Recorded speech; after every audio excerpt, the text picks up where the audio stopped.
acho que está faltando ao Palmeiras já há algum tempo. O Timão já tinha um acordo com o Galo, empréstimo até o fim da temporada sem custos. Se reforçar? Vai. O Paquetá acho que reforça qualquer time do Brasil. Fala galera, chegando com os cortes dos melhores jornalistas de futebol pra você. Se você gosta desse tipo de conteúdo, deixa aquele like, se inscreva no canal, acione o sininho pra ser notificado aí quando tiver vídeo novo. Agora, bora lá!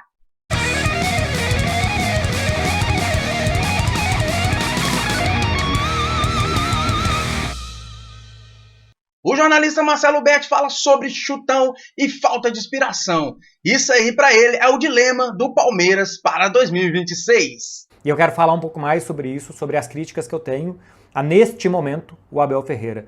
E por que nesse momento? Porque eu acho que em outros momentos o Abel conseguiu criar time competitivo, nunca, talvez quase nunca, bonito, estético e tal. Eu acho que talvez ele não esteja tão preocupado com isso. Mas sim, é inegável que o Palmeiras é competitivo. E que o Palmeiras foi competitivo no ano passado, né? O Palmeiras foi vice-campeão brasileiro com a melhor pontuação de um vice-campeão. O Palmeiras chegou na final da Libertadores, chegou na final do Campeonato Paulista. Então, o Palmeiras segue competitivo. A minha predileção, o que eu mais gosto enquanto futebol, não é o estilo de jogo que o Palmeiras joga, mas quem sou eu? É simplesmente cada um gosta de uma coisa. Então eu não quero analisar as coisas aqui sob o ponto de vista do que eu gosto, mas do ponto de vista do que eu acho que está faltando ao Palmeiras já há algum tempo. É um time que no ano passado me parecia esgotado quando cai contra o Corinthians na Copa do Brasil. Eu estava vendo meio de longe ainda, mas me parecia um Palmeiras sem muita ideia. Eu acho que teve algum período que as coisas funcionaram, especialmente em 2024, quando tinha o Estevão, e em 2023, quando tinha o Endrick. E depois as coisas deixam de funcionar, quando o Estevão já não estava jogando bem nas últimas semanas dele, os últimos meses dele de Palmeiras. E depois o time se reencontra com um bom momento do Vitor Roque e do Flaco Lopes e a entrada do Andréas Pereira. Isso não dura até o final da temporada, Palmeiras se perde no final da temporada, tem dificuldade de... Toma um 2-1 do Mirassol jogando muito mal, aí depois com o time sem conseguir time titular contra Santos e Vitória vai muito mal, aí depois vai mal contra o Fluminense, joga a toalha e na Libertadores da América termina sem finalizar no gol. Se a gente pega para ver os números do Palmeiras no Campeonato Brasileiro, o Palmeiras foi, deixa eu pegar aqui certinho só para a gente ver, se eu não estou enganado, o 7º time de maior posse de bola no Campeonato Brasileiro, o 13º em passes certos e foi o primeiro em tentativas de bolas longas. Não é um time que fica muito com a bola, não é um dos 10 principais times que acerta passes e é o time que mais tenta lançar bolas. Entre lançamentos certos e errados, o Palmeiras é o primeiro. Em lançamentos certos, ele é o segundo, o Corinthians foi o primeiro. Ter a posse de bola não é um sinal de que está tudo certo, de que você está jogando bem. Ter a posse de bola é só um indicativo de jogo. Se você não quer ter a bola e se você não tem a bola, está tudo certo. O Cruzeiro, por exemplo, foi o 14º colocado em posse de bola, porque o time do Leonardo Jardim queria jogar em transições. Então aqui eu não quero dizer que o Palmeiras tem que ter a bola, porque do jeito que eu gosto de futebol, os times têm a bola e eles dominam a partir da bola. Mas a partir do momento que o Palmeiras a tem, por exemplo, contra o Novo Horizontino, que deu a bola para o Palmeiras, que impediu a bola longa e que obrigou o Palmeiras a errar, o Palmeiras cai na armadilha de tocar e tocar até errar e dar o contra-ataque para o adversário. Assim, chegou algumas vezes o Novo Horizontino, assim ele fez o 3º e o 4º gol, o primeiro é de bola parada, o segundo é de uma jogada rápida de um lado para o outro, mas assim chegou algumas vezes o Novo Horizontino. Ou seja, o Palmeiras depende da bola longa, o Palmeiras não sabe tocar a bola, o Palmeiras não sabe sair jogando desde atrás. Isso é método, porque isso parte da formação de elenco. Quando o Abel Ferreira tem um zagueiraço como é o Gustavo Gomes, mas que tem boa bola longa, mas não tem boa bola curta, o que você quer? Bom, eu quero um zagueiro que defenda. Eu quero um defensor. A mesma coisa o Piquerez não tem uma boa saída curta, depois que o Palmeiras já está no ataque, ele tem bom cruzamento, ele tem boa chegada à frente, mas ele também não é um cara de saída de bola. E dificilmente o Palmeiras volta com seus volantes e avança os laterais para tentar desorganizar mais ou menos os adversários ou fazer qualquer tipo de mecanismo para atrair o adversário para o seu campo, sair tocando e a partir dali ter vento na cara para os seus meio-campistas, os seus atacantes correrem. Faz isso poucas vezes, o que o Palmeiras muitas vezes faz é tentar atrair e aí bola longa. E se o Gustavo Gomes acerta uma bola longa, o Flaco e o Vitor são muito rápidos, eles têm condições de correr e de ganhar no corpanzil dos zagueiros e de algumas vezes uma casquinha de um para outro, uma segunda bola e a partir dali o Palmeiras vai jogar. É um time que tem um processo ruim de trabalhar a bola, tanto que usa muitas bolas longas e pouca bola curta, e que eu acho que isso atrapalhou o Palmeiras e vem atrapalhando o Palmeiras. Então, Jornalista Nicola fala sobre Dorival querer Rony no Corinthians. Informação exclusiva, Júnior Santos está descartado no Corinthians por opção de Dorival Júnior. O técnico alvinegro já pediu a contratação de Rony. E mais, ao longo da semana ele conversou por telefone com representantes do atacante do Galo. Nesse papo, o Dorival explicou que o Rony seria um dos protagonistas da sua equipe para a temporada de 2026. Vale a lembrança de que Memphis Depay fica apenas até a metade do ano. Mas é possível que o Corinthians fique sem o Júnior Santos e sem o Rony. O Júnior Santos já havia aceitado a proposta do Corinthians, o Timão já tinha um acordo com o Galo, empréstimo até o fim da temporada sem custos, com 80% dos salários pagos pelo Corinthians, 20% dos salários pagos pelo Atlético. Não houve nenhum problema financeiro entre as partes. O Júnior Santos foi descartado porque Dorival Júnior não quis.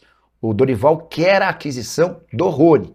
E o grande problema é que o Rony só sai do Atlético em definitivo. Qualquer possibilidade de empréstimo está descartada. A operação giraria na casa dos 3, 4, talvez até 5 milhões de dólares. E o Corinthians tem alegado que não tem capacidade financeira para fazer um investimento desse tamanho. Vale a lembrança também de que o Rony é mais caro do que o Júnior Santos. No Galo ele ganha na casa de R$1,5 milhão por mês. Atleta que também interessa ao Santos, ao Bahia e ao Fluminense. E é diante desse contexto que o Corinthians, que ainda busca mais um atacante de velocidade, pode acabar ficando sem Júnior Santos e sem Rony.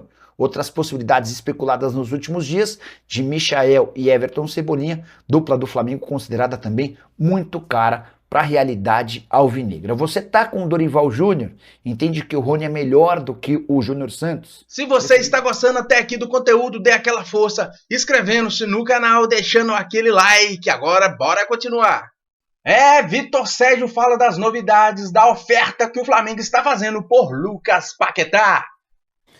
Tem um outro componente, Monique, que eu conversando aqui com algumas pessoas que estão acompanhando o negócio, além do trunfo que o Flamengo entende ter, do Paquetá já ter dito e comunicado ao West Ham que quer vir, que não quer ir para outro lugar, para já fechar eventuais propostas que o West Ham receba, isso já foi feito, Paquetá já avisou o West Ham, nem aceita a proposta de outro, que eu não quero ir para outro lugar, ou eu fico aqui ou eu volto pro Flamengo. Isso já foi falado. O Flamengo entende que a janela, o fechamento da janela da Europa joga a favor do Flamengo.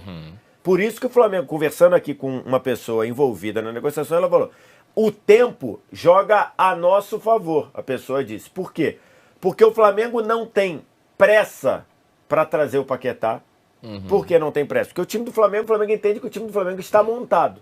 O Paquetá vai se reforçar? Vai. O Paquetá acho que reforça qualquer time do Brasil.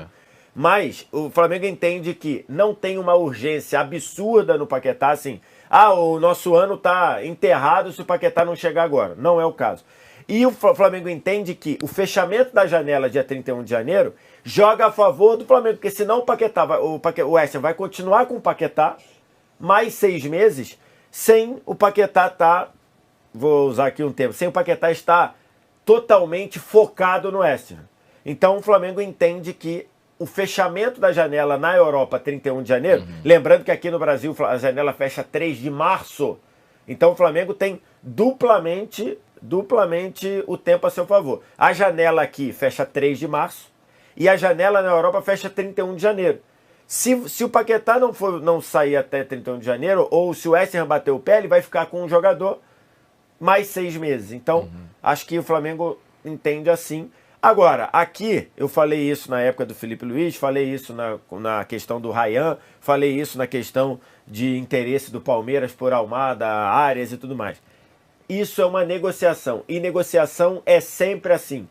Quem tem que pagar quer pagar menos, quem tem que receber quer receber mais. É sempre isso. Agora, pelo visto, tá nesse ponto. Eu acho que são alguns fatores, né? E cada um vai tentando defender o seu ponto nisso que você tá falando aí. O Flamengo quer pagar menos, no máximo até os 40 milhões de euros, que é a proposta atual. Pode mexer ali nos moldes e tal, nas minutas de contrato, Fluxo de pagamento. Fixo de pagamento, ou de bônus e metas e tal, mas não quer chegar nos 45, que é o que o West Ham tá pedindo.